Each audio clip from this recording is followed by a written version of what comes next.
Guys, welcome back to Between the Ropes TV. I am joined with Ben. Today we're going to be going through another Ben who's in action at the weekend. Of course, Conor Benn is in action, and he's got a tough opponent to come in the weekend in Chris Algieri. Guys, before we get into that though, make sure to hit the like button and also hit that subscribe button as always if you're not already subscribed to the channel. Ben, this is going to, we'll talk about Conor Benn first. I mean, he's done things the right way, hasn't he? We talked about perhaps other boxers with, well-known boxers in their family this week and how they've let the sport down. But this is one man that definitely hasn't let the sport down. And he's similar to Campbell Hatton in a way in that, he's obviously a bit more ahead in his progress than Campbell Hatton, but he's done it the right way, hasn't he? He's fought opponents of his level and he's just kept scaling them up. And of course, this fight is probably the biggest one to date, isn't it? Yeah, I think for me, I'm a big fan of Conor Benn and the way he carries himself, presents himself, and he takes his time. What is he, 25 now? He's had 19 fights. But he's improving with every fight and he's bringing something different each time. And he's been put down in the early days, but he didn't let it bother him. Like Campbell Hatton, some people thought he lost that one, but he had a rematch. He got the win convincingly and he carried on. For me, he's just an absolute professional. And this is a tough test, but it annoys me a bit because people turn around and go, he needs to be challenged. He needs to be tested. But that's exactly what Formella was meant to do last November. He was this big test. He'd just come in on a loss where he went all the way with Sean Porter in the August, I think it was. And then this was Benn's test. And Benn wiped the floor with him. That's it. 12 rounds of domination.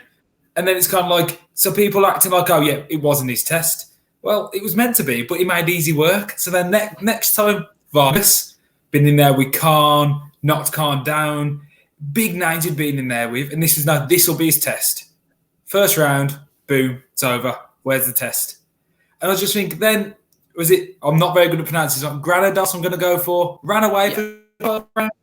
These are meant to be free tests.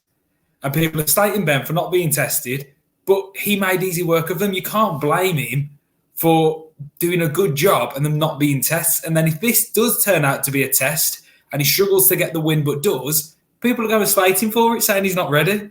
And it's like, I completely agree. I mean, look, I think if he does win, those that are a doubt of Ben, obviously Conor Benn, the one thing that they would say is probably the fact that, Algieri's coming in. He's 37 years of age now. But for me, this is one of the most underrated, the underrated fighters at that level. In the fact that I don't really think that he gets the respect he deserves. He's only got 3 losses to his name. And those 3 losses, you don't get bigger names, really. I mean, it's Amir Pacquiao. It's Amir Khan. Why did I say Amir Pacquiao then? Lost your head. Manny Pacquiao. It's because I had Khan in my head and I knew I was going to say it next. Amir Khan. And then, of course, the bit, one of the biggest in the game at the moment, Errol Spence Jr. It's not going to be an easy fight, is it, for Ben? And it is going to be a really interesting one at the weekend. But how do you actually see this going? Are you backing Conor Benn to get the win? Personally, I back Conor Benn all the time. I think, he's not ready for the world level just yet, but he will be. And I think he's going at the perfect pace. And next year will be the big step because his last 4 fights and this year alone, he's had a great year. And I think Ben will stop him late on.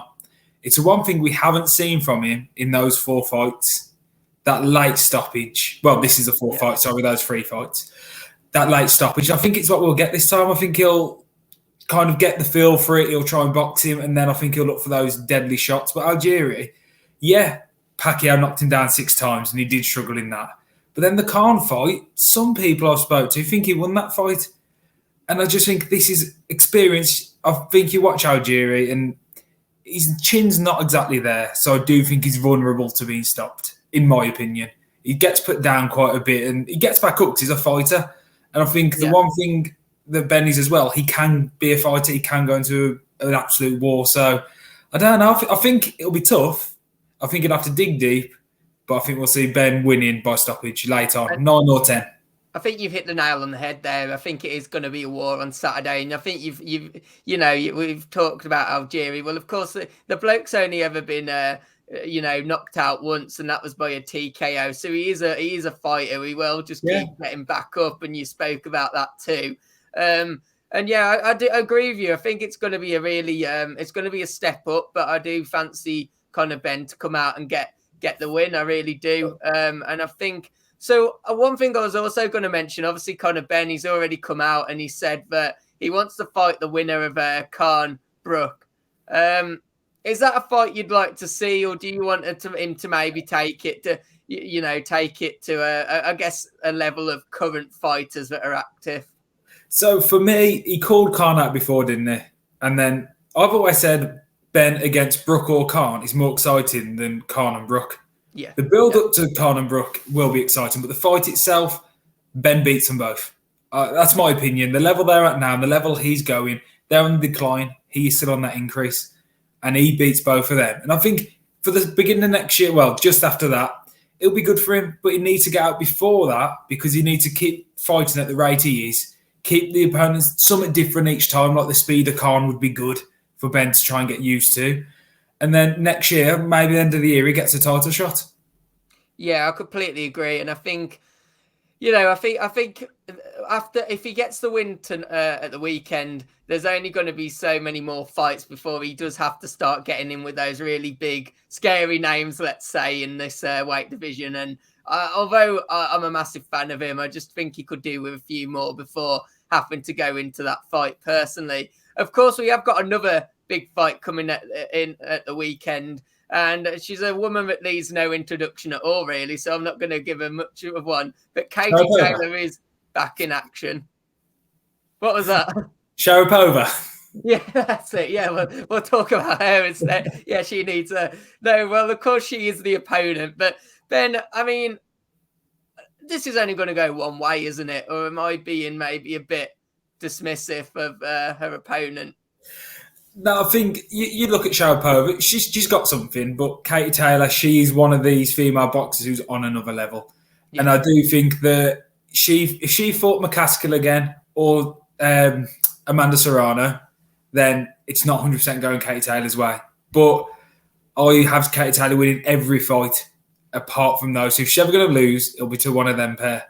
Even though she did they were discussion points, weren't they? Those two fights, and I know Josh, who isn't here today, has a different opinion, but I'm with you on this one. I feel watching those two fights, I do feel that she lost both of those, and maybe sometimes you wonder. She has been the face of women's boxing for so long, and deservedly so, really. But I did wonder watching those fights. I was sometimes thinking, I'm not too sure if she actually came out with the win on those. The first one, I don't think she did. But I think the second one is down to interpretation. But she went back in with a dangerous fighter to make it a win. And I've got to respect that. And I just think that she is a brilliant competitor, but it's hard to talk about her without just being a bit unsportsmanlike and dismissing the opponent and talking about Serrano. It's just because that's what everyone wants to see. And Serrano fights the week after. And they reckon it's getting close. And that is the best female fight we've had to date, if that happens. And I feel sorry for Taylor's opponents because we just tend to skip them and go on to Serrano. And I can't help myself. It's just a fight I want to see. And I know Josh really wants that fight. And I think it is the fight that, everybody that's a fan of women's boxing is going to want to see that fight. But let's not just skip over her opponent. Obviously, Sharipova. She comes in. She's lost only one fight, and to be fair to her, that was on her debut. And since then, she has gone on, and she's got a pretty decent record, hasn't she? 14 fights. Okay, not against the biggest names in women's boxing, but she's still obviously got the power to get the KO because she has 8 KOs of those 14 victories. Do you reckon that could cause any danger? Or do you reckon that's her best chance of winning, to go and try and, knock Katie Taylor out? My opinion, that is the way to beat Taylor because her speed and her work rate, she just not stop throwing. And even if she's missing, she looks busier. And I just think that work rate wise, that's why I like the Pursoon fight. That's why she won, because she just did not stop. And I think you've got to go in to stop her, because otherwise she'll just keep coming and keep coming. Like, you look at a knockout record, it's not the highest, but out of 13 fights where she hasn't knocked them out, there's only 2 which people are thinking, did she lose? So that is still impressive in my opinion. But no, I think Sharipova, she's got to go in there for the knockout. She's ranked 1 by the WBA, so it is a mandatory fight for Taylor. I think it's Taylor's 3rd fight this year, so it's a good way to end for her. I completely agree, and I think a lot of boxing fans would expect her to get the win, but at the same time, I think it is going to be an interesting opponent. I don't think she's going to be a walkover. As I say, she only lost on her debut, a pro debut anyway, and since then has been undefeated. So it's going to be an interesting challenge. And yeah, I mean, that's 2 big fights, but of course we're not done there, because it's a very good week, isn't it, for boxing? Obviously on this card as well. Joe Cordina in action. He's up against the Belgian fighter Miko. I'm not even going to try and pronounce his second name. I'm just going to give him the credit, but he is, like Joe Cordina, undefeated. Ben, how do you see this one going? I see Cordina picking up the win. I really rate him. I think what he did at fight camp, he came back. I think that was his 2nd fight of the year after being off for a while with an injury. And people have questioned his power, and what he did in that first round, he looked quick, he looked impressive. But you look at the record of, I'm going to stick with Miko. Both 113. Miko got 7 KOs. Cordina's got 8. On paper, it's very similar. So I think this is a good test for him. He's still coming back into it. But for me, I look at him and I think him against Selfa Barrett would be a great way to start next year. I think he'll win this. I think it'll be a difficult one, but he'll get through it. And I think that sets up next year for him to push on. I think he deserves a world title shot. I'm a big fan of his, and I'd like to see him getting pushed all the way. And I completely agree with what you said there. On paper, it is just a very close. The records are exact, except Cordina's got 1 more knockout. I'm going to say that this one probably doesn't finish in a knockout, though, for either of them. I think it does go to points, and I'd say that I agree with you that Cordina will get the win. But again, I think it's going to be a very close fight. It's an interesting card, isn't it, actually? Because, although we have our people that we'd expect to win, I think in general, there's a chance that all 3 of our predictions could be wrong. Well, you look back, don't you, at Sheffield a few weeks ago, and the 2 main events in it both ended shockingly, not the way any of us predicted. And I think that's what's so good this year, that the shocks have just been mental, like when Warrington lost, and it's been crazy. So you just don't know which way they're going to go, and that's why it's so exciting. And I think you can't write anybody off. If they put their gloves on, there's a chance they're going to win. Yeah, definitely for sure. Guys, let us know if you do think any of our predictions are wrong. I think we've gone for probably the general consensus on these predictions. I'd be surprised if there's too many that are going to throw a wild card. But if you are, please feel free to let us know in the comments below. Guys, also make sure to hit the like button, subscribe to the channel. And Ben, I have remembered there was a couple more fights that you were going to quickly just give a shout out to before we get off. Well, there's Jordan Gill fighting, which I think's a good fight for him.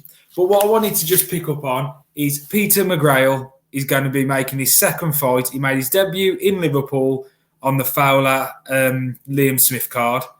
And that was he's from Liverpool, so it was a great debut for him. And his brother's making his debut this week in Liverpool as well. And they're both on the same card. And I just think that's a nice little way to end it. See 2 brothers on the same card in their hometown. I think it's going to be exciting. It's going to be a great atmosphere. A lot of support for them. Yeah, I definitely agree. Guys, I'm not going to do my full outro again. Like, subscribe. See you on next one. Goodbye. Cheers.